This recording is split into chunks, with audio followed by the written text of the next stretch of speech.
আজ অগ্নিবীর সম্পর্কে এবং নিউ রুলস সম্পর্কে সম্পূর্ণই বলে দেব।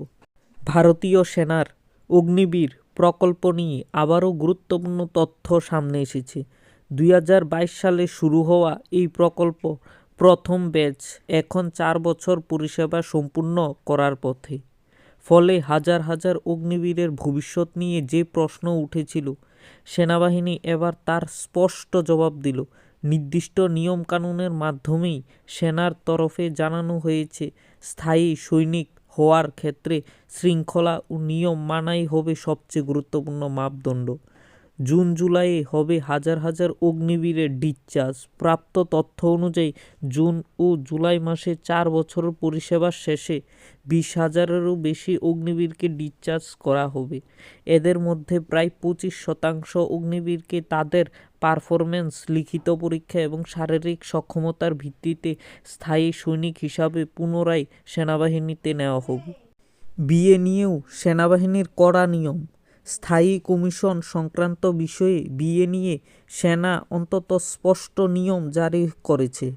সেনার নির্দেশ অনুযায়ী অগ্নিবীররা তাদের 4 বছরের কার্যকালের মধ্যে বিয়ে করতে পারবে না।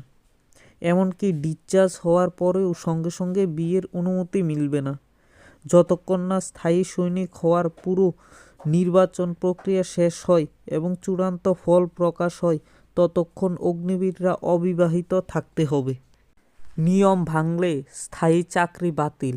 সেনা স্পষ্টভাবে জানিয়েছে, এই সময়ের মধ্যে কেউ যদি নিয়ম ভেঙে বিয়ে করেন তাহলে তিনি স্থায়ী সৈনিক হওয়ার যোগ্যতা হারাবেন। এমন প্রার্থীকে নির্বাচন প্রক্রিয়া থেকে বাদ দেওয়া হবে, তার পারফরম্যান্স যতই ভালো হোক না কেন। বয়স ও নির্বাচন প্রক্রিয়া হিসাবে সাধারণ 21 বছর পর্যন্ত অগ্নিবীরদের নিয়োগ করা হয় এবং প্রায় 25 বছর বয়সে তাদের ডিসচার্জ করা হয়। এরপর স্থায়ী সৈনিক হওয়ার পুরো প্রক্রিয়া প্রায় 4 থেকে 6 মাস সময় লাগে। এই সময়ে শৃঙ্খলা বজায় রাখা এবং সব নিয়ম মেনে চলাই সেনার বিশেষ গুরুত্ব দিয়েছে। শুধু যোগ্যতা ও শৃঙ্খলাবদ্ধ অগ্নিবীরদের সুযোগ সেনার তরফে স্পষ্ট করা হয়েছে।